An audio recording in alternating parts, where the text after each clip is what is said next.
plaisir est pour nous, mesdames, messieurs. Bienvenue à cette édition du journal sur la RTNC Congo Central, la radio-télévision nationale congolaise. Le vice-premier ministre de l'Intérieur, Jacama Chabani, est retourné à Kinshasa ce mercredi 12 mars après 2 jours de travail à Matadi. Mais bien avant de partir, le patron de l'Intérieur a félicité la police nationale congolaise, la PNC Congo Central, pour les bons résultats de l'opération Ndobo, avec des Kuluna arrêtés et présentés devant les autorités compétentes. Reportage. Et puis, les forces armées de la République démocratique du Congo viennent d'acquérir un navire de guerre pour la force navale, genre patrouilleur. Sa réception a eu lieu au port de Boma le lundi 10 mars 2025 par le vice-premier ministre, ministre de la Défense, Guy Kabombo Mwadiavita, en présence du vice-gouverneur du Congo central, Prosper Ntela, et de nombreux officiers et sous-officiers militaires et autres officiels des FARDC. Tili Maïmba, Anderson Ngimbi. Cette nouvelle unité flottante avec un équipement militaire adéquat pour la patrouille dans les eaux territoriales appelée Alternance Pacifique du 24 janvier 2019, le rituel cérémoniel militaire pour la réception par le vice-premier ministre de la Défense nationale et ancien combattant Guy Kabombo Mwadiavita s'est déroulé au port international de Boma lundi 10 mars 2025 devant plusieurs autorités militaires et civiles, notamment le lieutenant-général Isha Lungonza Nduru Jacques, chef d'état-major adjoint en charge des opérations au sein des FARDC, les vice-gouverneurs de province Prosper Ntela, représentant l'exécutif provincial du Congo central, ainsi que le militant du parti au pouvoir UDPS, les patrons de la défense en RDC, a indiqué que cette acquisition s'inscrit dans le cadre de l'équipement des FARDC tel que promis par le chef de l'État et commandant suprême.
Le long des côtes maritimes à travers les forces navales contre les actes jugés criminels dans le fleuve et à notre mer.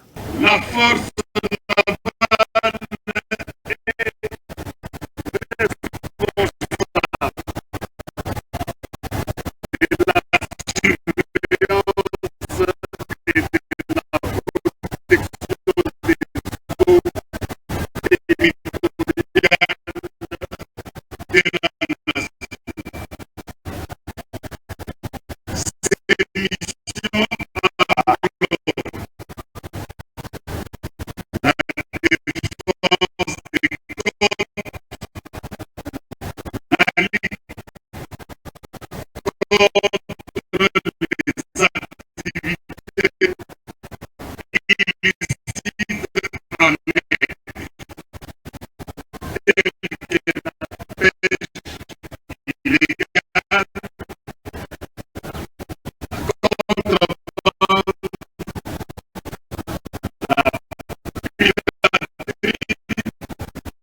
Une randonnée sur les eaux du fleuve s'en est suivie. Question de palper du doigt les explications techniques sur le fonctionnement de ces navires de guerre à protéger jusqu'au sacrifice suprême, a-t-il insisté. Auparavant, après être réussi à son arrivée par le vice-gouverneur de province, le VPM de la Défense a eu un briefing avec les membres du comité local de sécurité à la mairie de Boma. Les tronçons routiers qui mènent vers le rond-point Stade en passant par le marché sud est parsemé des trous des part et d'autres. Conséquences, des secousses sont au rendez-vous. Ketia Makonkatumba. Pas toujours de changements sur la route qui mène vers le rond-point Stade en passant par les quartiers communément appelés Sud dans la commune d'Mvouzi. Ces tronçons est parsemé de trous de part et d'autre, rendant ainsi la montée de voitures et motos difficile. Les secousses sont au rendez-vous. Sur la même voie, l'on constate une partie de la chaussée cassée il y a de cela quelques temps qui jusqu'à ce jour n'a subi aucune réparation. Cette situation inquiète cette maison ainsi que les conducteurs des engins car ils sont exposés au risque d'accidents de circulation les jours comme la nuit. Les usagers qui empruntent cette route disent en avoir assez car cette situation ne date pas d'aujourd'hui et les autorités continuent à faire la sourde oreille. La réhabilitation de cette route est d'une importance capitale car une fois le stade de Mumba opérationnel, elle va faciliter la circulation de véhicules et motos dans cette partie de la ville de Matadi. Un accident de circulation s'est produit le week-end dernier à Mbanza-Ngungu, causant des pertes en vie humaine. Suivez. Je le disais donc qu'un accident de circulation a eu lieu, en tout cas s'est produit à Mbanza-Ngungu. Nous sommes dans la province du Congo central et cet accident a causé des pertes en vie humaine. Suivez ce reportage.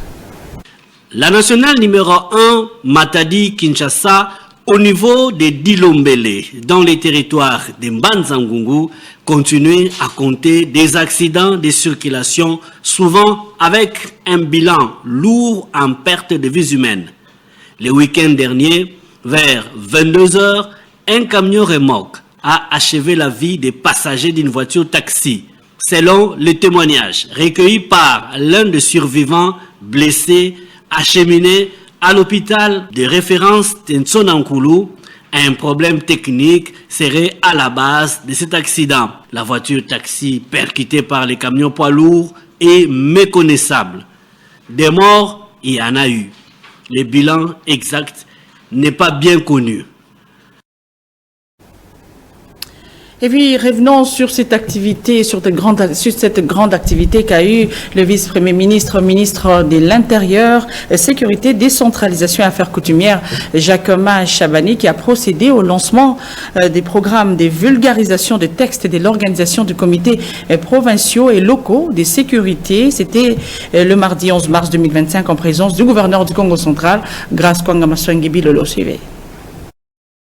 Dans la salle Le Béni, située en ville basse, commune de Matadi, pleine comme un œuf avec la participation massive de tous les territoriaux de la province, à partir de la base jusqu'au sommet de l'exécutif provincial, le vice-premier ministre et ministre de l'Intérieur, Sécurité, Décentralisation et Affaires coutumières, Jacquemin Chabani Louko, procède au lancement officiel de la nouvelle approche sur la gouvernance sécuritaire à la base. C'est à travers la vulgarisation de textes légaux portant création, organisation et fonctionnement de comités provinciaux et locaux de sécurité. Grâce à Kwangamaswangi Bilolo, gouverneur du Congo central, a trouvé des mots justes pour cet important programme mis en exécution sous l'impulsion du chef de l'État. C'est ici l'occasion d'exprimer notre gratitude à l'endroit brillant des brillants formateurs qui se sont donnés corps et âme pour réaliser ce grandiose séminaire d'atelier de partage d'informations et d'expériences en gouvernance sécuritaire qui tombe au bon moment au regard du contexte particulier de notre pays qui fait face à l'agression rwandaise à l'Est. Aux participants d'en faire bon usage dans vos services respectifs pour le bien suprême de notre pays en général et de notre province en particulier. Le vice-premier ministre de l'Intérieur peut, avant de clôturer la formation sur la gouvernance sécuritaire, est revenu sur la brève lecture de cette nouvelle stratégie des comités provinciaux et comités locaux de sécurité. Les réunions des comités de sécurité doivent être préparées et conduites suivant les dispositions pertinentes du décret et des mesures d'application. Ces réunions doivent mettre le focus sur l'analyse approfondie des menaces et problèmes sécuritaires en vue de trouver des solutions durables en s'attaquant aux vulnérabilités et aux causes majeures. Je lance officiellement la gouvernance sécuritaire à la base dans la province du Congo central, à travers les textes légaux sur la création, l'organisation et le fonctionnement des comités provinciaux et locaux de sécurité. Cette cérémonie, qui a connu la présence de plusieurs autorités tant nationales que provinciales, s'inscrit dans le cadre du deuxième pilier du programme d'action du gouvernement, à savoir protéger les territoires nationaux et assurer la sécurité des populations et de leurs biens. Les usagers de la route qui mène vers la frontière RDC-Angola, c'est à Loadi, lancent un SOS pour la réhabilitation du tronçon situé au niveau de la carrière. Et ce tronçon routier est menacé par une érosion. Zozerdio Amprovesa. Ici, c'est Matadi, chef-lieu du Congo central, dans l'une de ses parties urbano-rurales. Cette route mène jusqu'à Loadi, frontière entre la RDC et l'Angola, en passant par le village Kinzao dans la commune de Matadi. À la tombée de la pluie, cette route se rétrécit. Elle est menacée de coupure par la présence de cette érosion au niveau de la localité communément appelée Carrière. Sur cette voie, les véhicules n'y passent plus. Seuls les taxis-motos et les tricycles circulent aux côtés des piétons. Les usagers de cette route et la population habitant ces coins de Matadi crient au secours.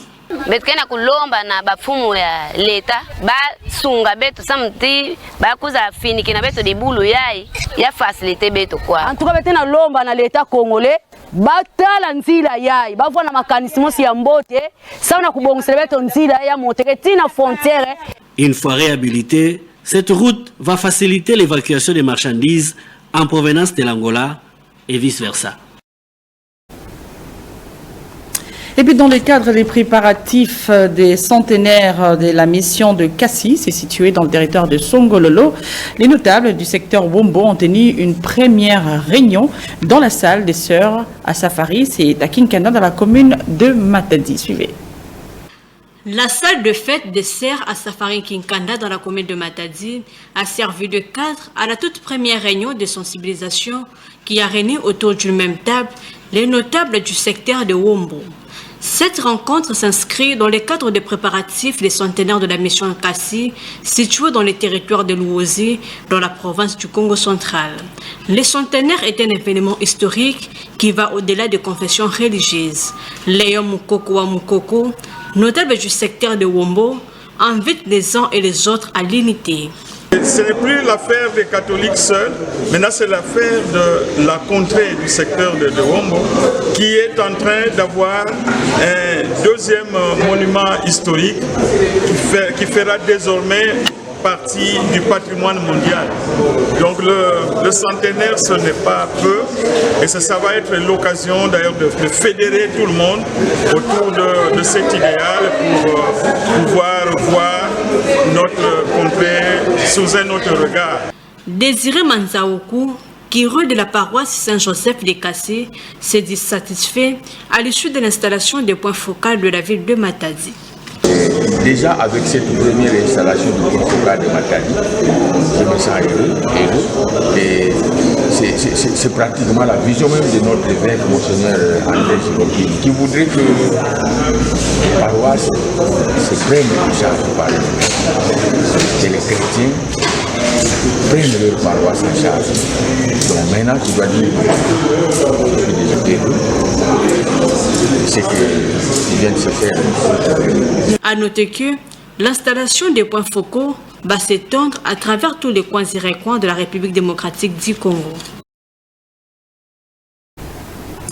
5 minutes pour la femme. La rédaction de la RTNC Congo Central reçoit pour vous le docteur Marie-Lélo Bunga. Elle est travailleuse à l'inspection provinciale de la santé. Elle invite à cette occasion les filles, en tout cas, à être déterminées, à s'effrayer un chemin dans la société. Suivez.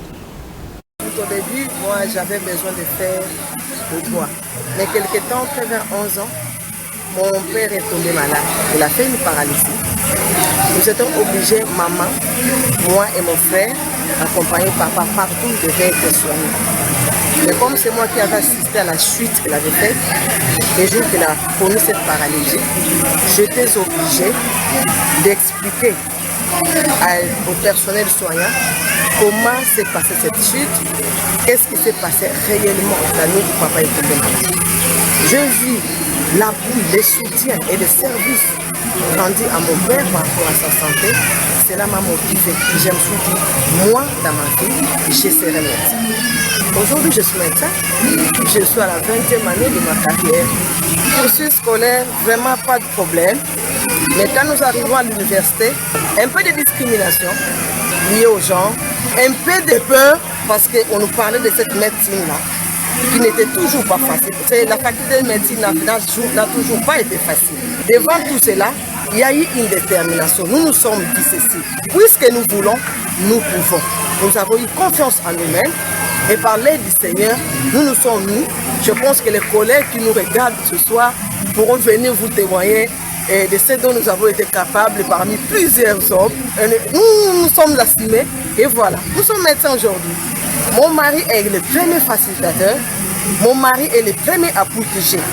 Il sait qu'au même moment, je dois m'assumer à mère, mais au même moment, je dois rendre des services parce que je suis médecin du gouvernement congolais. Je dois rendre service à mon pays. Je dois servir mon peuple via les services de qualité que je fais. Il faut que je me répète. Nous nous déplaçons en tout moment, nous allons en mission, mais nous savons ce que nous pouvons faire. Nous nous organisons au niveau du ménage pour que et l'époux et les enfants ne souffrent au même moment que mon service ne souffre pas non plus. Donc nous nous assumons. Nous savons bien proclamer les choses. Un problème de beaucoup de maîtrise, beaucoup d'amour dès son foyer, dès son mariage, aussi beaucoup d'amour dès son travail. Beaucoup d'équilibre et ça nous aide à avancer. Nous donnons la main aux jeunes filles d'aujourd'hui. Qu'elles viennent se joindre à nous. Nous avons des défis à relever. La femme émancipée, elle doit prouver qu'elle est réellement émancipée. Nous devons faire preuve de nos capacités. Nous devons faire preuve de nos compétences. Et le Dieu qui donne l'intelligence, nous devons nous demander qui nous donne l'intelligence afin que le sexe féminin s'assume, se démarque et fasse comprendre que c'est la tête qui travaille. Vu comme ça, le monde ne nous jugera pas par rapport au sexe, mais par rapport à ce qu'on peut rendre comme service, par rapport à ce qu'on peut donner comme preuve de nos compétences. J'appelle toutes ces jeunes filles, même ceux qui trouvent et n'ont plus rien à faire dans la vie, à se redonner dans la société pour qu'ils soient utiles. Je ne veux pas qu'une seule jeune fille se sous-estime. Avec beaucoup de volonté, avec beaucoup de détermination, beaucoup de motivation, la femme peut. Et voilà, c'est avec Dr Marie Bunga-Lélo que nous arrivons à la fin, en tout cas que nous bouclons cette édition du journal. Merci à toute l'équipe des infos télévision. La régie d'antenne est faite par Francis Ibeni, une réalisation signée Sami Mamangana. La coordination était des Ozers du Ampovissa, le tout supervisé par Henri Lambert. Vous, Matala, merci de nous avoir suivis et surtout très bonne suite des programmes sur la RTNC. Et suivez-nous sur YouTube sur l'adresse RTNC KC officielle. Et surtout, n'oubliez pas de vous abonner. Au revoir et à tout à l'heure.